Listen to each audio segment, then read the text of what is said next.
जय हिंद दोस्तों, ज्ञान सागर सिविल एकेडमी में आप सबका स्वागत। आज का हमारा टॉपिक है सॉइल इरोजन। इस टॉपिक पे एक बार यूपीपीसीएस में क्वेश्चन पूछा गया है और फ्यूचर में भी क्वेश्चन पूछा जाएगा। क्वेश्चन ये था कि सॉइल इरोजन इन उत्तर प्रदेश।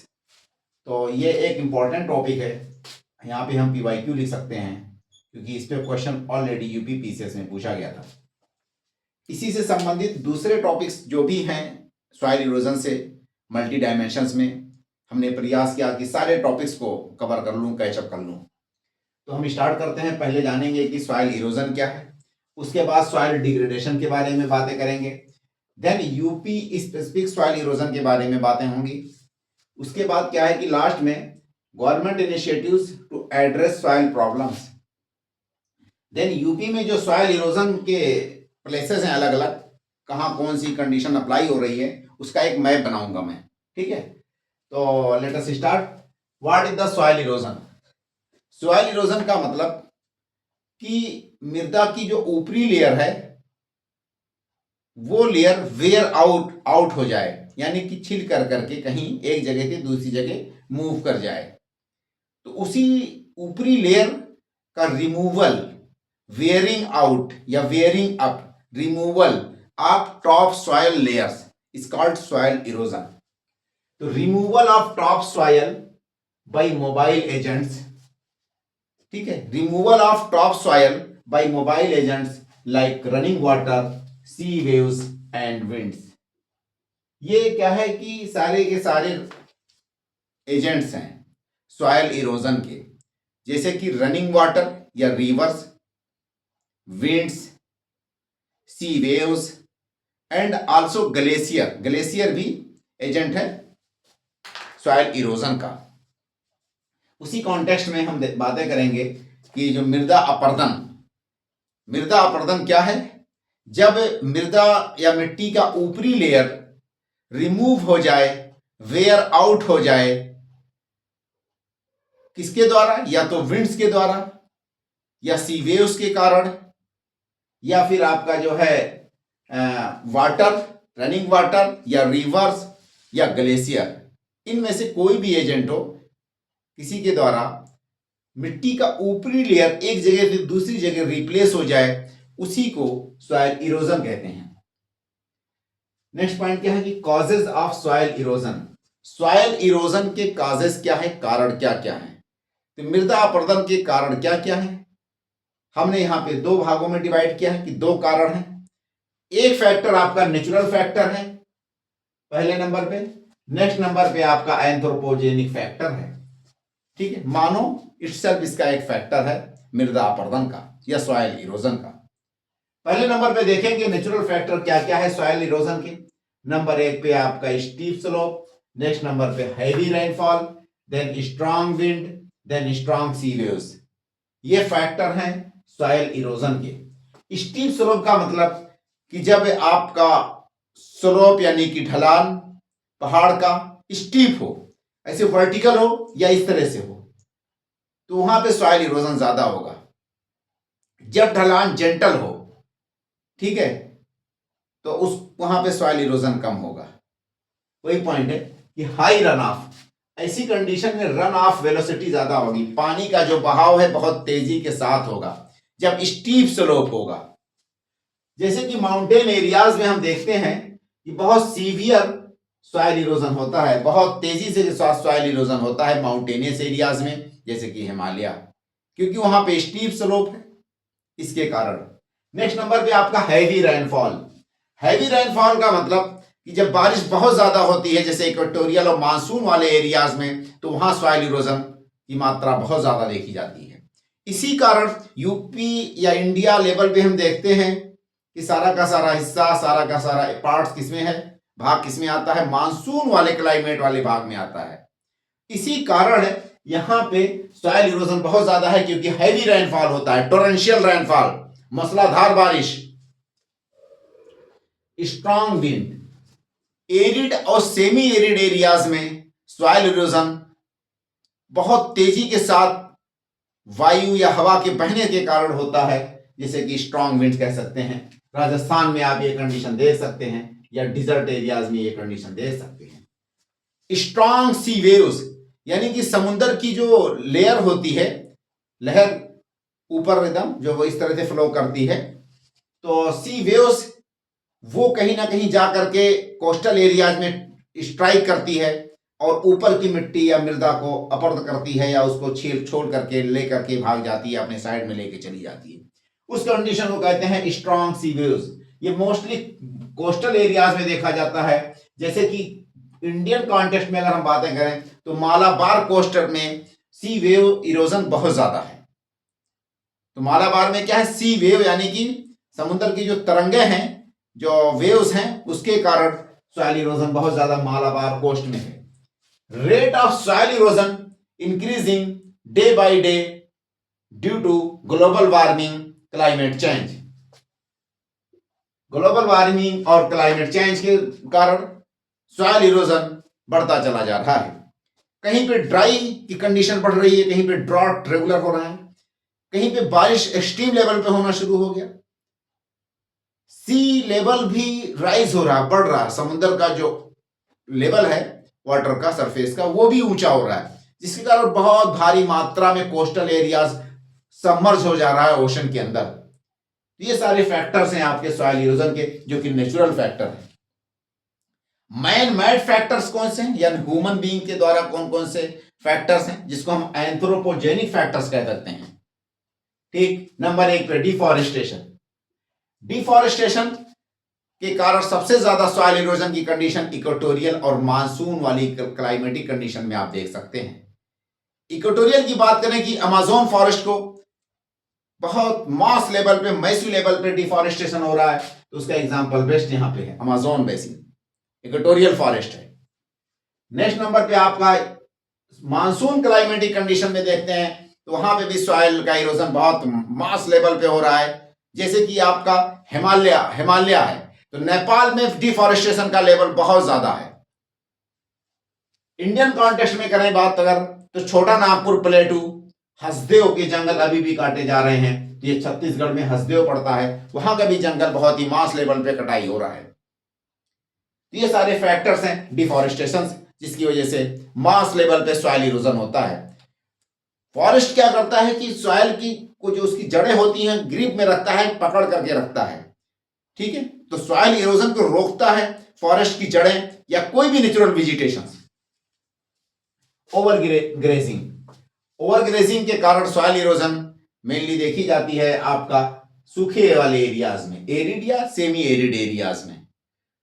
ठीक, जैसे कि साहेल रीजन, साउथ ऑफ सहारा, सहारा के साउथ में साहेल रीजन पड़ता है अफ्रीका में, वहां पे ओवरग्रेजिंग के कारण सॉइल इरोजन बहुत मास लेवल पे है। वेस्ट हिमालय यानी कि जो गुज्जर, ये बक्कर या आपका बकियाल, क्या क्या जो भी हैं, यहाँ पे गद्दी, ठीक है, ये वो रेवड़ अपना लेकर के पहाड़ों की तरफ जाते हैं और फिर नीचे उतरते हैं मौसम के अनुसार, जिसको हम ट्रांसह्यूमन कहते हैं। तो वो प्रैक्टिसेस बहुत कॉमन है, जिसके कारण वेस्टर्न हिमालय में भी सॉइल इरोजन बहुत मास लेवल पे है। आपका interior peninsula of India is also a factor for soil erosion due to the overgrazing.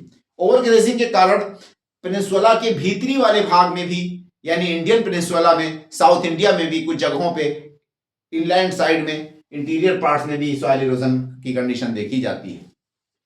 Faulty agricultural practices भी सॉइल इरोजन के कारण है, जिसमें agriculture on steep slope. Steep slope पे अगर पहाड़ है, पहाड़ के स्टीप स्लोप पे इस तरह से एक पहाड़ी है और दूसरी पहाड़ी मान के चलिए इस तरह से है, तो इस पे थोड़ी बहुत तो एग्रीकल्चर हो सकती है। और एक का ढलान फुल्ली ऐसे है, अगर इस पे करेंगे खेती तो बहुत ज्यादा मास लेवल पे सॉइल इरोजन होगा, तो यहाँ पे अवॉइड करना चाहिए। और इस पे भी जहां पे ढलान कम है या जेंटल स्लोप है, वहां पे एग्रीकल्चर पॉसिबल जब है या की जा सकती है इस कंडीशन में कि टेरेस फार्मिंग की जाए या कंटूर फार्मिंग, जैसे सीढ़ी के आकार का स्टेप बाय स्टेप बना दिया जाए, फिर इस तरह की खेती करेंगे तो सॉइल इरोजन कम होगा। Over cultivation, intensive agriculture, over irrigation, झूम एग्रीकल्चर, झूम कल्टीवेशन, ये सारे फैक्टर हैं फॉल्टी एग्रीकल्चर के, जो कि कारण है सॉइल इरोजन के। Construction, rail, road, dam, canal, houses, इसके कंस्ट्रक्शन के कारण भी सॉइल इरोजन बहुत मास लेवल पे होता है। अगला हमारा टॉपिक है सॉइल डिग्रेडेशन। सॉइल डिग्रेडेशन ये सॉइल इरोजन से ही मिलता जुलता एक टॉपिक से।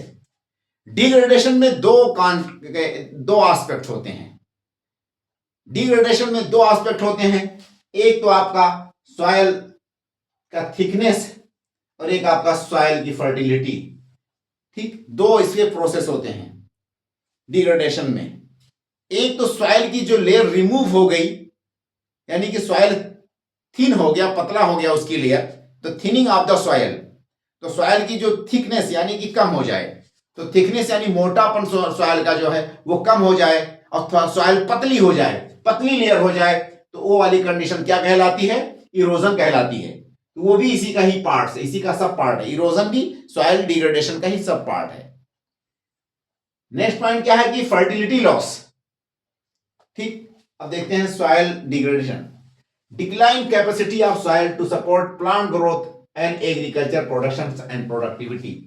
सॉइल डिग्रेडेशन का मतलब जब सॉइल की क्वालिटी घट जाए प्लांट्स के सपोर्ट के पॉइंट ऑफ व्यू से, एग्रीकल्चर के प्रोडक्शन के पॉइंट ऑफ व्यू से, फर्टिलिटी लॉस हो जाए, फर्टिलिटी कम हो जाए, सॉइल में उतनी कैपेसिटी ना हो कि प्रॉपर वो एग्रीकल्चर को सपोर्ट कर पाए या नेचुरल वेजिटेशंस को सपोर्ट कर पाए, तो उस कैरेक्टर्स को, उस फेनोमेना को हम सॉइल डिग्रेडेशन कहते हैं।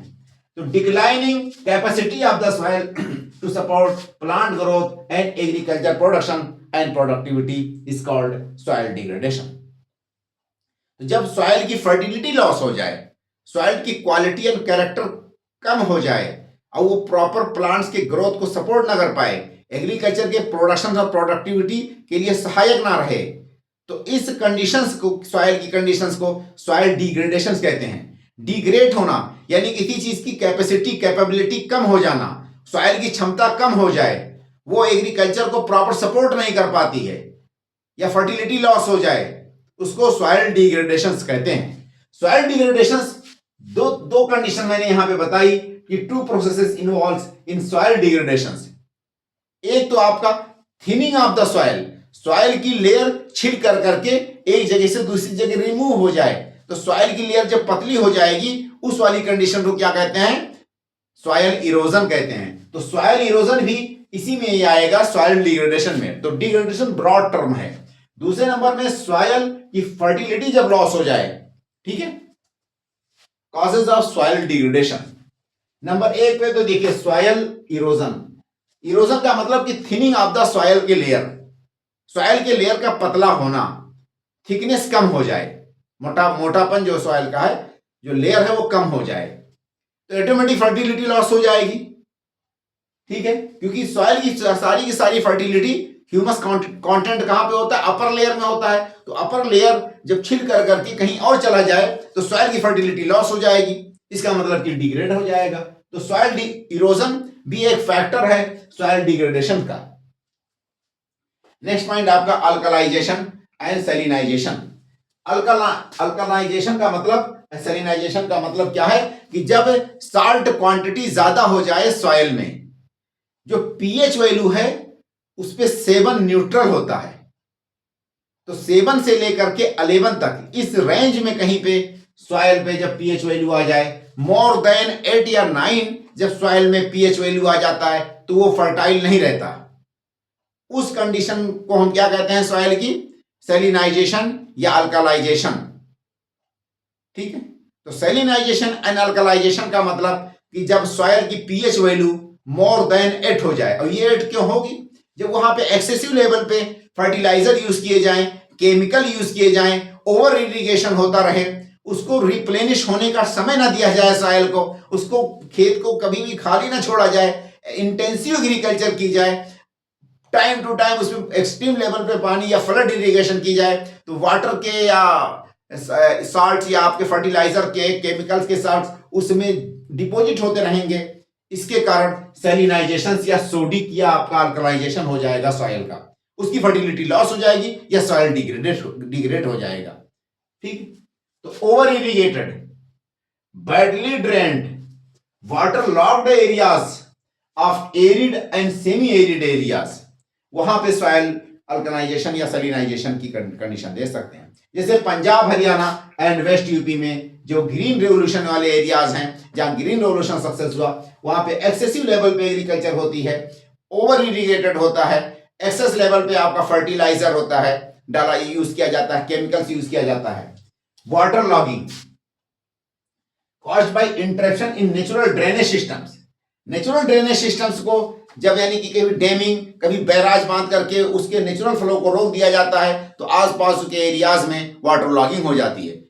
या कैनाल अगर निकाला जाता है तो उसका भी बहुत सारा पानी आजू बाजू के एरियाज में, साइड बाइड में इधर उधर फैल जाता है। तो वो सारे के सारे फैक्टर कहीं ना कहीं वाटर लॉगिंग की कंडीशन क्रिएट करते हैं। या बहुत मास लेवल पे तालाब खने जाएं तो उसका भी पानी आसपास के सराउंडिंग एरियाज में बहुत ज्यादा वेट रहेगा, नमी रहेगी, जिसके कारण सॉइल में एरिएशन नहीं हो पाएगा। एरिएशन का मतलब नाइट्रोजन नहीं पहुंच पाएगा सॉइल में, ठीक है। तो वो वाली कंडीशंस हो जाती है, वो भी हार्मफुल है, सॉइल डिग्रेडेशन का एक फैक्टर है। Seepage from the canal, canal का जो पानी है वो भी आसपास के एरियाज में बहुत ज्यादा रेगुलर अगर फ्लो करती है कैनाल, तो वो भी कहीं ना कहीं डिग्रेड करती है सॉइल को। ओवर इरिगेशन वाले फैक्टर्स भी सॉइल वाटर लॉगिंग के एक फैक्टर्स हो जाएंगे। डिजर्टिफिकेशन यानी कि एक्सपेंशन ऑफ द डिजर्ट या reducing the natural vegetations. Expansion of the dessert का मतलब कि जब डिजर्ट का एरियाज फैलने लगे, ठीक। रिड्यूसिंग नेचुरल वेजिटेशंस, दूसरी कंडीशन क्या है कि नेचुरल वेजिटेशंस कहीं पे लोग या तो खुद काट दें या पेड़ सूख जाएं या वाटर प्रॉपर्ली उनको मिल ना पाए, जिसके कारण पेड़ सूखने लगे या वेजिटेशन सूखने लगे। जैसे कि नॉर्थ वेस्टर्न इंडिया, राजस्थान का जो बेल्ट है वहां पे ये कंडीशन हम देख सकते हैं कि डिजर्ट फैलता जा रहा है। Causes deposition of the sand by winds in Mathura, Mathura या सराउंडिंग एरियाज में यानी यूपी में वो कंडीशंस आप देख सकते हैं कि डिजर्ट्स के पार्टिकल्स हवा के द्वारा ला करके यहां पे डिपॉजिट किए जा रहे हैं। शिफ्टिंग ऑफ सैंड ड्यून्स, ये भी डिजर्टिफिकेशन का एक फैक्टर्स है। सैंड ड्यून्स का मतलब मिट्टी का ऐसे बड़ा बड़ा ढेर, ठीक है, जो कि डोमल शेप होता है, गुंबद के आकार का, ठीक है, उसको क्या कहते हैं, सैंड ड्यून्स कहते हैं। वो विंड के द्वारा सैंड ड्यून्स बनाई जाती है। Global warming and climate change भी फैक्टर है डिजर्टिफिकेशन का। डिफॉरेस्टेशन भी डिजर्टिफिकेशन का एक फैक्टर है। ओवर ग्रेजिंग भी डिजर्टिफिकेशन का फैक्टर है। Depletion of the water both underground and surface water both are depleting, it is also a factor. Absence of rain water harvesting, rain water harvesting की पहले natural phenomena हुआ करती थी और common एक कल्चरल फेनोमेना थी जो कि हर एरिया में प्रैक्टिस में थी। वो सारी की सारी प्रैक्टिसेस दिन ब दिन एब्सेंट होते जा रहे हैं। Dumping of the solid waste, solid waste dumping, चाहे वो इंडस्ट्रियल वेस्टेज हो, चाहे वो माइनिंग वेस्टेज हो, चाहे वो म्युनिसिपल वेस्टेज हो, वो भी कहीं ना कहीं आपके सॉइल डिग्रेडेशन में फैक्टर हैं। जैसे दिल्ली का जो म्युनिसिपल वेस्ट है वो मुजफ्फरनगर में अभी कुछ न्यूज में था, ले जाकर के डंप किया जा रहा कहीं पे, जिसकी कारण वहां के किसानों ने अपोज किया, तो वो सॉइल डिग्रेडेशन के फैक्टर्स में आएगा, ठीक है।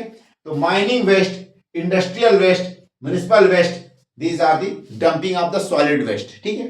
दिल्ली इन मुजफ्फरनगर, दिल्ली का जो सॉलिड वेस्ट था उसको ट्रक से लेकर के आप मुजफ्फरनगर में देखेंगे, न्यूज में था कि वहां ले जाकर के डंप किया जा रहा है, जिसके कारण वहां के किसानों ने कुछ एजिटेशन किया या प्रोटेस्ट किया इसके अगेंस्ट। फॉल्टी एग्रीकल्चर प्रैक्टिसेस, उसके कारण भी सॉइल डिग्रेड होता है। जैसे कि आपका ओवर या excess use of the chemical fertiliser, excessive use of pesticide, insecticide, herbicide etcetera. Over irrigation, flood irrigation, ये भी हार्मफुल है, इसके कारण भी आपका सॉइल डिग्रेडेड होगा। इंटेंसिव एग्रीकल्चर प्रैक्टिसेस, ये भी सॉइल को डिग्रेड करती है। झूम कल्टीवेशन, ये सारे के सारे फैक्टर सॉइल डिग्रेडेशन के फैक्टर्स हैं। सॉइल इरोजन इन उत्तर प्रदेश, एक्चुअल क्वेश्चन ये था, ये दोनों टॉपिक्स उसी से मिलते जुलते हैं, मैंने इसीलिए उसके साथ कैचअप किया, ठीक है। देखिए सॉइल इरोजन इन उत्तर प्रदेश, उत्तर प्रदेश में सॉइल इरोजन के दो मुख्य कारण हैं, एक वाटर इरोजन और दूसरे नंबर पे आपका विंड इरोजन है। विंड के द्वारा इरोजन है यूपी में। एक तो ये फैक्टर है यूपी में, और दूसरे नंबर पे आपका विंड इरोजन है। ठीक है, सबसे ज्यादा आपका वाटर इरोजन है, नेक्स्ट नंबर पे आपका विंड इरोजन बहुत कम है। पूरे यूपी की अगर बात करें तो सॉइल इरोजन कितने एरियाज पे, हेक्टेयर पे फैला हुआ यूपी में? जैसे देखिए यहां पे हम पहले बातें कर लें यूपी कितने एरिया में फैला हुआ है। तो यूपी का जो ज्योग्राफिकल एरिया है वो है आपका 241 लाख हेक्टेयर। यूपी का ज्योग्राफिकल एरिया कितना है? 241 लाख हेक्टेयर एरिया पे यूपी फैला हुआ है। 241 लाख हेक्टेयर एरिया पे यूपी फैला हुआ है। इस 241 लाख हेक्टेयर एरिया में से 120 लाख हेक्टेयर एरिया यूपी का सॉइल इरोजन के कारण अफेक्टेड है। तो सॉइल इरोजन यूपी में कितने बड़े एरिया में फैला है, या कितने बड़े एरिया में सॉइल इरोजन की मतलब की समस्या यूपी में है? 120 लाख हेक्टेयर। बस इतना ही याद रखिए, सॉइल इरोजन उत्तर प्रदेश में 120 लाख हेक्टेयर एरिया में उसकी समस्या है, टोटल उत्तर प्रदेश के एरिया के। ये 120 लाख हेक्टेयर एरिया जो सॉइल इरोजन से अफेक्टेड है उत्तर प्रदेश में, लगभग 49% है पूरे यूपी के एरिया की, ज्योग्राफिकल एरिया की या भौगोलिक एरिया की। ठीक है, देखिए मेन जो कारण है सॉइल इरोजन का यूपी में वाटर इरोजन है। टोटल 120 लाख हेक्टेयर एरिया में जो सॉइल इरोजन होता है यूपी में, उस 120 लाख हेक्टेयर में से 73 लाख हेक्टेयर एरिया पे जो सॉइल इरोजन हुआ यूपी में, वो आपका वाटर इरोजन के कारण होता है। तो out of 120 lakh soil erosion या soil eroded areas of Uttar Pradesh, approximately 73 lakh hectare area is affected by water erosion. तो वाटर इरोजन के द्वारा 73 लाख हेक्टेयर एरिया यूपी का, ठीक है, मृदा अपरदन से प्रभावित है, जो कि वाटर इरोजन के द्वारा प्रभावित है। तो वाटर इरोजन आपका 73 लाख हेक्टेयर एरिया पे प्रभाव डालता है यूपी के, और रिमेनिंग आपका क्या है? 46 लाख। तो 46 लाख हेक्टेयर एरिया पे जो सॉइल इरोजन है यूपी में, उसमें आपका अल्कलाइजेशन या सैलिनाइजेशन वाला जो फैक्टर है, जिसको हम सोडिसिटी कह रहे हैं यहां पे, वेस्टलैंड, बैरन, वाटर लॉगिंग, वाटर फ्लड, ये सारे के सारे फैक्टर्स रिमेनिंग हैं, जिसमें कि 46 लाख हेक्टेयर है। ठीक, वाटर इरोजन पहले नंबर पे। अब देखिए आप, वाटर इरोजन के कारण पूरे यूपी में 30% of state geographical area is affected by the water erosion. पूरे भौगोलिक क्षेत्र यूपी के उसका 30% हिस्सा वाटर इरोजन के कारण अफेक्टेड है या प्रभावित है। तो 30% किसका? पूरे भौगोलिक क्षेत्र का आपका वाटर इरोजन के कारण प्रभावित है यूपी में, जो कि 73 लाख हेक्टेयर एरिया है लगभग। Severe water erosion along bank of Yamuna, Chambal, Sengar, Kunwari rivers occurring in parts of Agra, Etawah, Kanpur and Fatehpur. बहुत ही एक्सेसिव लेवल पे वाटर इरोजन की कंडीशंस आप देखेंगे। कहां पे? यमुना रिवर पे के बैंक पे, चंबल के किनारे, सेंगर के किनारे, कुंवारी रिवर के किनारे, जो कि आगरा, इटावा, कानपुर, फतेहपुर डिस्ट्रिक्ट में मतलब फैले हुए हैं। नेक्स्ट नंबर पे जो वाटर इरोजन सॉइल इरोजन का कारण यूपी में है, आपका वाटर लॉगिंग एक कारण है। तो वाटर लॉगिंग का मतलब वहां पे पानी जमा हो जाए काफी दिनों के लिए, वो भी एक कंडीशन है सॉइल इरोजन का। वाटर लॉगिंग की कंडीशंस आप देखेंगे तो मोस्टली तराई वाले बेल्ट में है। कहां पे? All along the Terai areas and flood plain of the reverse. River के किनारे किनारे भी वाटर लॉग की कंडीशंस देखेंगे आप। जहां पे कैनाल है वहां पे भी वाटर लॉगिंग की कंडीशंस है, mostly in northern and eastern districts. ये फेनोमेना आप, नदर्न का मतलब वही तराई वाला बेल्ट, और ईस्टर्न यूपी में ही ये मेनली है वाटर लॉगिंग वाली problems. It is estimated to 1/3 area of state affected by the water logging. लगभग 1/3 जोग्राफिकल एरिया उत्तर प्रदेश का वाटर लॉगिंग के कारण अफेक्टेड है या प्रभावित है। उत्तर प्रदेश का 1/3 हिस्सा या भाग वाटर लॉगिंग के कारण, पानी के जमाव के कारण प्रभावित है और ये सॉइल इरोजन के लिए अफेक्टेड है या सॉइल इरोजन होता है वहां पे। फ्लडिंग ये भी एक फैक्टर है सॉइल इरोजन का उत्तर प्रदेश में। 7% से लेकर के 8% उत्तर प्रदेश का टोटल एरिया फ्लड के कारण अफेक्टेड है। खासकर ये ईस्टर्न यूपी में फ्लड की कंडीशंस आप बहुत ही कॉमन देख सकते हैं। वर्स्ट अफेक्टेड डिस्ट्रिक्ट्स में जैसे देखिए आपका प्रयाग है, मिर्जापुर है, वाराणसी है, फर्रुखाबाद है, ईटा है, गाजीपुर है, बलिया है। इन एरियाज में आपका फ्लड की कंडीशंस भी देख सकते हैं। फ्लडिंग करने वाली जो रिवर हैं उसमें घाघरा सबसे मोस्ट प्रोमिनेंट रिवर है फ्लड के लिए, और दूसरे नंबर में राप्ती, तीसरे नंबर में गंगा रिवर। तो mostly along the Rapti river, Ghaghra river and Ganga river, यहां पे फ्लड की कंडीशंस बहुत ही ज्यादा इफेक्टिव है, बहुत ज्यादा इन्फ्लुएंशियल है। उसके कारण मृदा अपरदन या सॉइल इरोजन रेगुलर हर साल होता है। रेवाइन लैंड यानी बैड लैंड टोपोग्राफी, बीहड़ जिसे कहते हैं, वो भी एक फैक्टर्स है उत्तर प्रदेश के सॉइल डिग्रेडेशन या सॉइल इरोजन का। देखिए in UP 12 lakh hectare area affected by the ravines. Bad land topography या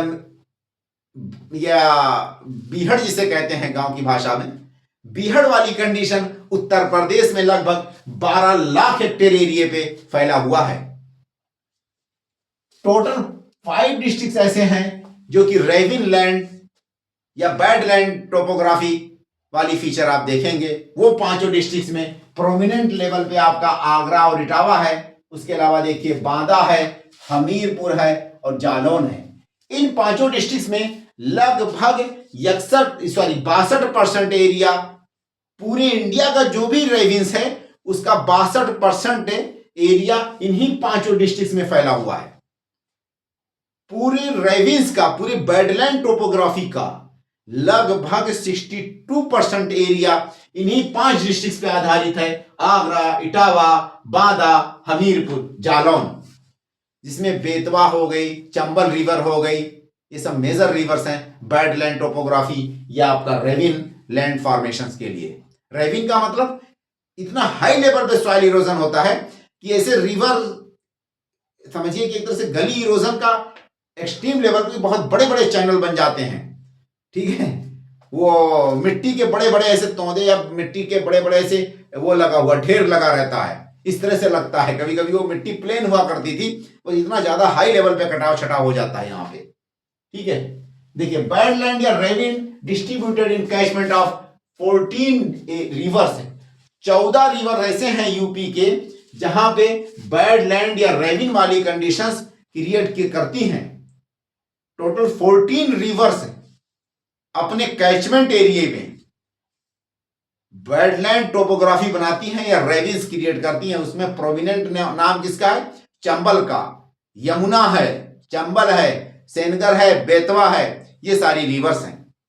लगभग 14 रिवर्स ऐसी यूपी में हैं जो अपने कैचमेंट एरिया में वो बनाती हैं, क्या कहते हैं, बैडलैंड या रेविन्स बनाती हैं। सॉइल सैलिनाइजेशंस एंड सोडिफिकेशंस या अल्कलाइजेशंस। अल्कलाइजेशंस या सोडिफिकेशंस या सैलिनाइजेशन किसे कहते हैं? जब पीएच वैल्यू सॉइल में मोर देन 8% हो जाए, सॉइल की फर्टिलिटी लॉस हो जाए क्योंकि एक्सेसिव लेवल पे उसमें सॉल्ट डिपॉजिट हो जाए, केमिकल फर्टिलाइजर के कारण या केमिकल्स के कारण, जैसे इंसेक्टिसाइड, पेस्टिसाइड के कारण, या बहुत ही एक्सेसिव लेवल पे जब इरिगेशन होगा तो इरिगेशन में जो पानी में जो सॉल्ट्स हैं वो उस पर डिपॉजिट होते चले जाएंगे। उसके कारण उसमें तरह तरह के सॉल्ट इकट्ठा हो जाते हैं अपर लेयर पे और वो फर्टिलिटी को लॉस कर देते हैं। मोर देन 8% पीएच वैल्यू उसका पहुंच जाता है सॉइल का।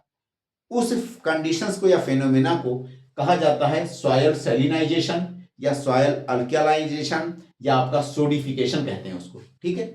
Prominent in semi arid areas, semi arid areas में क्या होता है कि कैपिलरी एक्शंस के कारण जब थोड़ी सी भी इरिगेशन करेंगे और पानी सूख जाएगा, एक्सेस लेवल पे इवापोरेशन होगा, तो नीचे से भी कैपिलरी एक्शन के द्वारा बहुत सारे साल्ट ऊपर लेयर पे आ जाते हैं, ठीक है।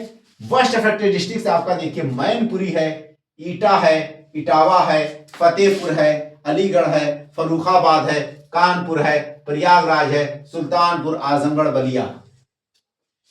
2-3 डिस्ट्रिक्ट आपके ईस्ट यूपी के हैं, बाकी सारा का सारा डिस्ट्रिक्ट आप देखिए तो कॉन्टिगुअस डिस्ट्रिक्ट हैं सेंट्रल यूपी के। तो कैसे याद करेंगे इसको? सॉइल सैलिनाइजेशन की कंडीशंस कानपुर और उसके आसपास के डिस्ट्रिक्ट्स में देखा जाता है, बस ये याद करिए, कानपुर और उसके आसपास के डिस्ट्रिक्ट्स में इंक्लूडिंग आजमगढ़ और बलिया, ठीक। विंड इरोजन, विंड इरोजन की भी कंडीशंस कुछ एरियाज में यूपी में बहुत ही प्रोमिनेंट है, जैसे कि आपका आगरा और Mathura. Agra, Mathura, Etawah are most severely affected by the wind erosion during the summer month, mainly summer month में ही या ड्राई एरियाज में या ड्राई सीजन में ही आपका विंड इरोजन होगा। अब हम चलते हैं सॉइल कंजर्वेशन से रिलेटेड, इसमें भी क्वेश्चन पूछ सकता है। तो सॉइल कंजर्वेशन से रिलेटेड मैंने कुछ पॉइंट्स यहां पे आपके सामने प्रस्तुत किए, आप उन्हीं को खाली थोड़ा सा एक ओवरव्यू कर लेंगे, ठीक है। देखिए नंबर 1 पे सॉइल कंजर्वेशन का जो यानी सॉइल का जो ये प्रॉब्लम्स है उसका सॉल्यूशंस क्या है।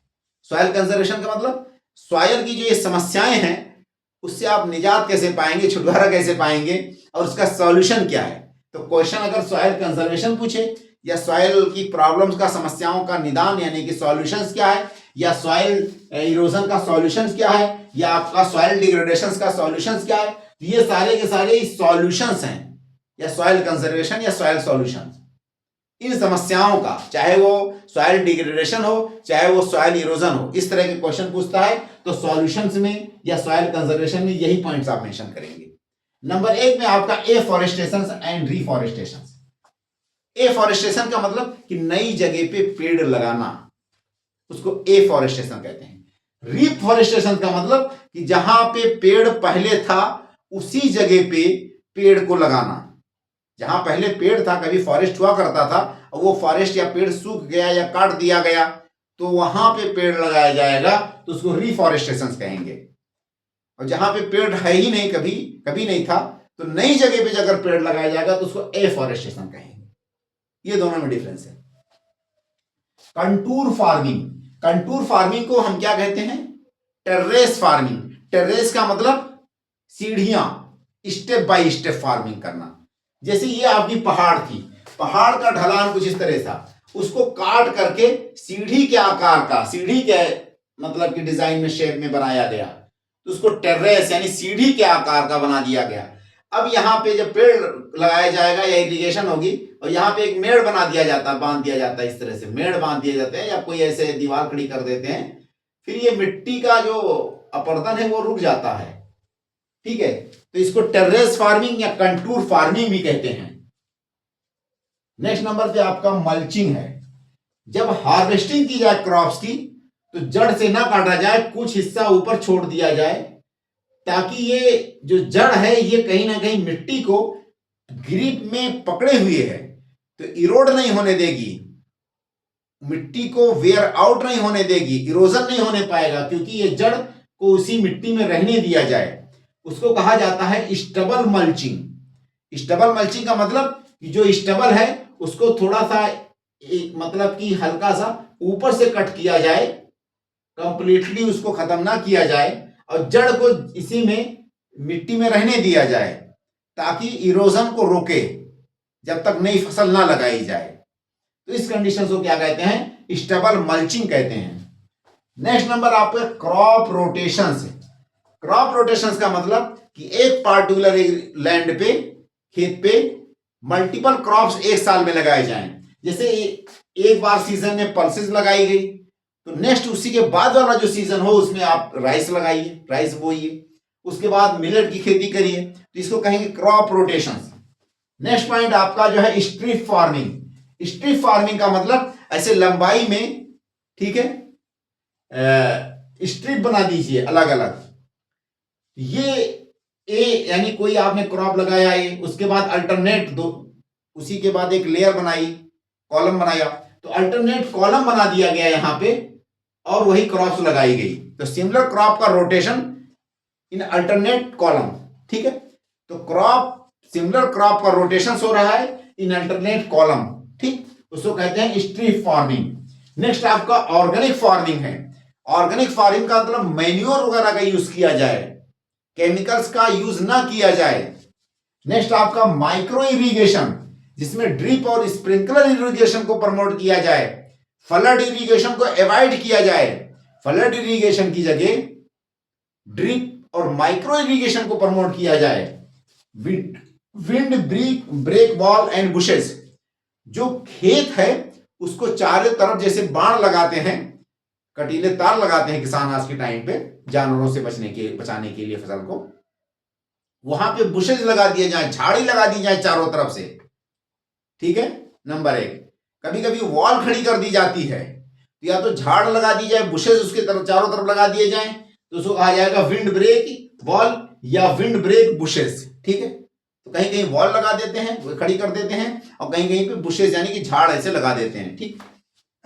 Government initiatives to address soil problems. Soil problems का मतलब चाहे सॉइल इरोजन की समस्या हो, चाहे सॉइल डिग्रेडेशन की समस्या हो, उन सारी समस्याओं के समाधान के लिए उत्तर प्रदेश सरकार ने क्या क्या स्टेप्स उठाई हैं। तो गवर्नमेंट का मतलब यूपी की गवर्नमेंट, यहां पे क्या है, यूपी की गवर्नमेंट ने क्या क्या स्टेप्स उठाए हैं सॉइल की समस्याओं के निदान के लिए या उनके सॉल्यूशंस के लिए। नंबर 1 में UP soil and water conservation act 1963 का है। 1963 में उत्तर प्रदेश सरकार ने मिट्टी और पानी उसके कंजर्वेशन के लिए एक एक्ट लाई थी, ताकि वाटर और सॉइल को कंजर्व किया जाए, उसका सस्टेनेबल यूज को प्रमोट किया जाए। नेक्स्ट नंबर पे सोडिक लैंड रिक्लेमिनेशन प्रोजेक्ट है। सोडिक लैंड रिक्लेमिनेशन प्रोजेक्ट ये उत्तर प्रदेश सरकार का बहुत ही इंपॉर्टेंट प्रोजेक्ट है। जो ये कंडीशन मैंने बताया कि सॉइल सैलिनाइजेशन एंड सोडिफिकेशन, इस समस्या से समाधान करने के लिए उत्तर प्रदेश सरकार 1994 या पता नहीं कब से एक प्रोजेक्ट चला रही है, उसका नाम है सोडिक लैंड रिक्लेमिनेशन प्रोजेक्ट। ये प्रोजेक्ट उत्तर प्रदेश में इस समय 29 डिस्ट्रिक्ट में चल रहा है। कितने डिस्ट्रिक्ट में चल रहा है? 29 डिस्ट्रिक्ट में इस आपका सोडिक लैंड रिक्लेमिनेशन प्रोजेक्ट चल रहा है यूपी में। इस प्रोजेक्ट में फंड जो दिया गया है वर्ल्ड बैंक के द्वारा फंडिंग की गई है। किसके द्वारा फंड की गई है? वर्ल्ड बैंक के द्वारा फंडिंग की गई है। जो नोडल एजेंसी है इस प्रोजेक्ट को अप्लाई कर रही इंप्लीमेंटिंग एजेंसी, वो उत्तर प्रदेश की एक कारपोरेशन है, निगम है, उसका नाम है यूपी भूमि सुधार निगम। यूपी भूमि सुधार निगम के द्वारा sodic land reclamation project implement किया जा रहा है यूपी के 29 डिस्ट्रिक्ट में। कहीं कहीं 28 डिस्ट्रिक्ट रहता है, ठीक है, कहीं कहीं पे 29 डिस्ट्रिक्ट रहता है, तो ज्यादा लिखिए। तो 29 डिस्ट्रिक्ट में यूपी में sodic land reclamation project implement किया गया है। किसके द्वारा? यूपी भूमि सुधार निगम के द्वारा। इसमें ये फंड किसका है? वर्ल्ड बैंक के द्वारा फंडेड है ये प्रोजेक्ट। 29 डिस्ट्रिक्ट में इंप्लीमेंटेड है। यूपी भूमि सुधार निगम स्टैब्लिश इन 1978। 1978 में उत्तर प्रदेश में यूपी भूमि सुधार निगम स्टैब्लिश किया गया था, ताकि भूमि का सुधार किया जाए, यानी कि जो सॉइल इरोजन की समस्या है उसके समाधान के लिए सॉइल कंजर्वेशन को प्रमोट करना, सॉइल प्रिजर्वेशन को प्रमोट करना, एग्रीकल्चर के प्रोडक्शन प्रोडक्टिविटी को बढ़ावा देना, सॉइल रिक्लेमिनेशन के सॉल्यूशंस को लेकर के आना, ये सारी की सारी समस्याओं से निदान के लिए यूपी ने यूपी भूमि सुधार निगम बनाया था 1978 में। सोडिक लैंड्स है क्या? ये सैलिनाइजेशन लैंड जो होता है वो क्या होता है? ये alkalization, high content of alkaline salts. Alkaline salts जब आपका किसी लैंड में, जमीन में भारी मात्रा में हो, और अल्कलाइन सॉल्ट है क्या? ये आपका सोडियम कार्बोनेट्स या सोडियम बाइकार्बोनेट्स को कहते हैं। मेनली सोडियम कार्बोनेट्स या सोडियम बाइकार्बोनेट्स या इससे मिलते जुलते कुछ दूसरे सॉल्ट्स, उनकी मात्रा सॉइल में ज्यादा हो जाए तो उसको सोडिक सॉइल कहते हैं, ठीक है, या सलिनाइजेशन वाली सॉइल या अल्कलाइजेशन सॉइल कहते हैं, ठीक। एप्लीकेशंस ऑफ जिप्सम, और इसके सॉल्यूशंस के लिए क्या करते हैं ये जो आपका सोडिक लैंड डिक्लिनेशन प्रोजेक्ट है उसके द्वारा जिप्सम अप्लाई किया जाता है सॉइल में। तो एप्लीकेशंस ऑफ जिप्सम, जिप्सम का मतलब कैल्शियम सल्फेट, तो कैल्शियम सल्फेट इसमें अप्लाई किया जाता है, ठीक है। Replace harmful effect of the sodium, sodium के हार्मफुल इफेक्ट्स को खत्म करने के लिए, चाहे वो सोडियम कार्बोनेट्स हो चाहे सोडियम बाइकार्बोनेट्स हो, उसके इफेक्ट्स को खत्म करने के लिए क्या अप्लाई किया जाता है, जिप्सम यूज किया जाता है। देखिए मैं एक पॉइंट बताता हूं, सोडिक लैंड रिक्लिनेशन प्रोजेक्ट है, इसके अंतर्गत क्या किया जाता है कि किसान को कुछ खर्चा दिया जाता है या कुछ पैसे इंसेंटिव दिए जाते हैं कि आप अपनी जमीन पे 15 दिन के लिए पानी डाल दीजिए या इरिगेशन कर दीजिए, पानी से खेत भरे रखिए 15 दिन के लिए।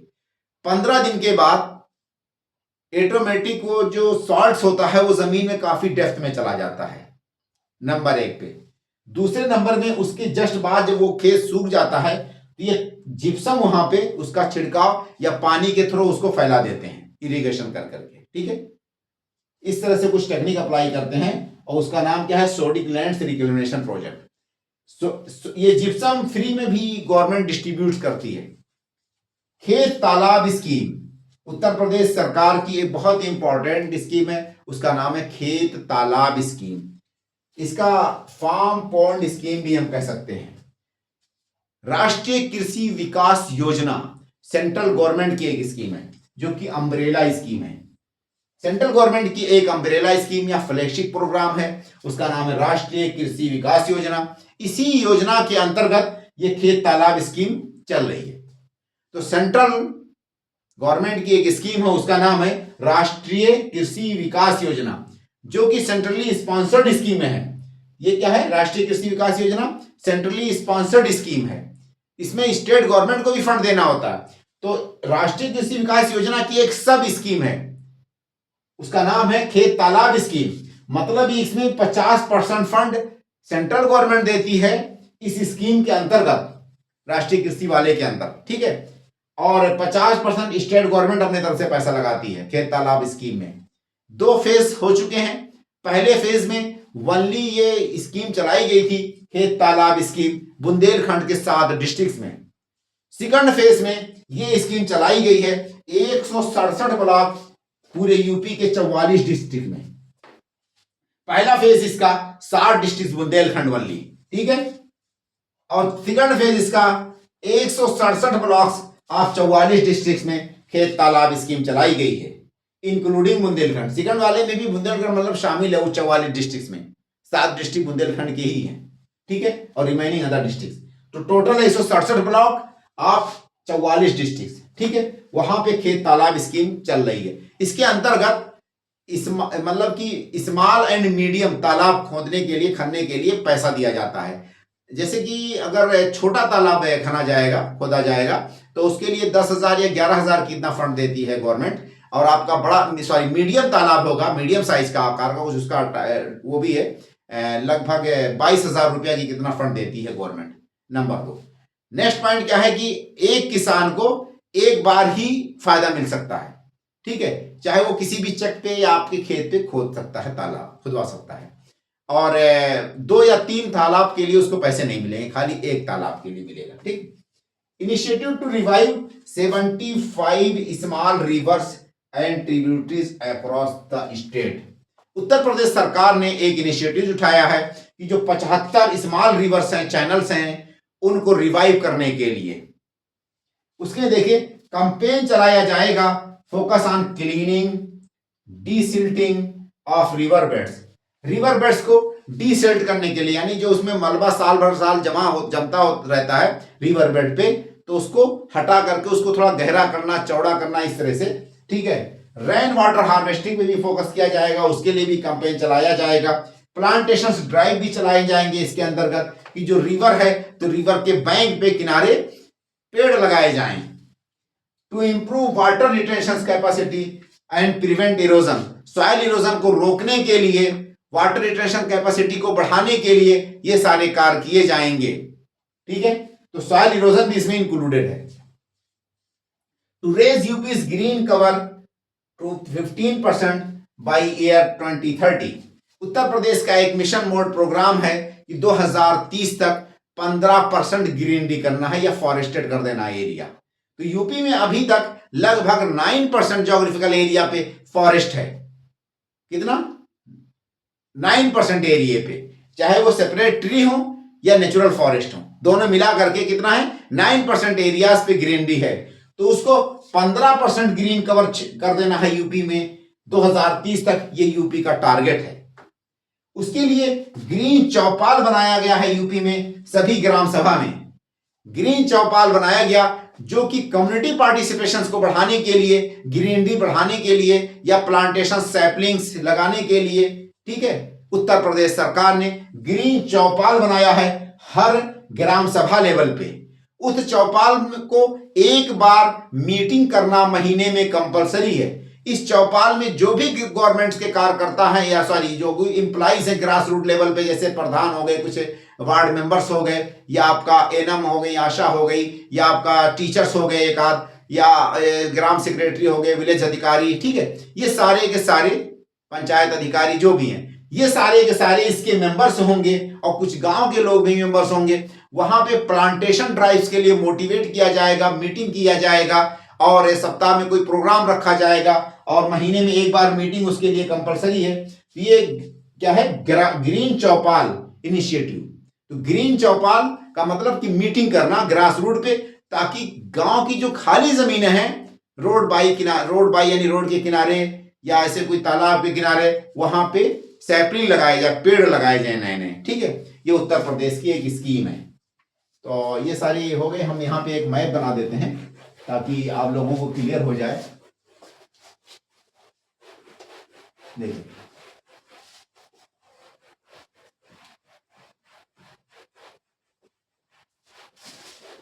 सपोज दैट मान लेते हैं ये यूपी है, और यूपी में कहां कहां पे सॉइल इरोजन ज्यादा है, कहां कहां पे सॉइल इरोजन कम है। ठीक है, देखिए मान लें कि ये यूपी कुछ इस तरह से है हमारा,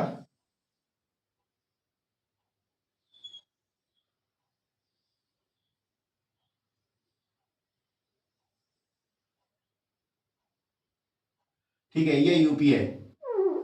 यूपी में यहां पे जो ये हिस्सा है आपका, ये वाला, यानी ये वाला, ये आपका जो बेल्ट है, यहां पे एक्सट्रीम जो है सॉइल इरोजन है। क्या है ये?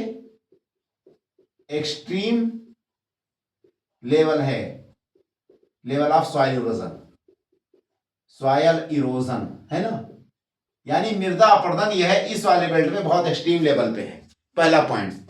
दूसरे नंबर में आपको एक डायग्राम कुछ इस तरह से बनाना पड़ेगा।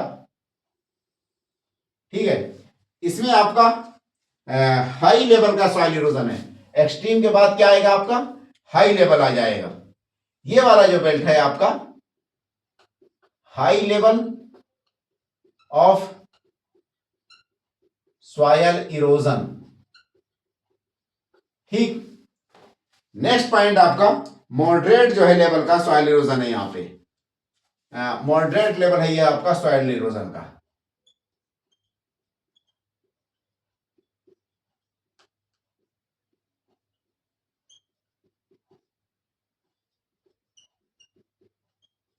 ठीक है, नेक्स्ट पॉइंट आपका थोड़ा सा ये आगरा और इसका भी बेल्ट आप यहां दर्शा देंगे मैप में। जैसे ये वाला हिस्सा है, ये वाला कुछ बेल्ट है, इसको कहेंगे विंड इरोजन। क्या है ये? विंड इरोजन है। ये सारी की सारी कंडीशंस है, ये वाली हो गई, ये वाली हो गई आपकी, और ये वाली, ये तीनों जो है आपकी कैसी इरोजन्स हैं?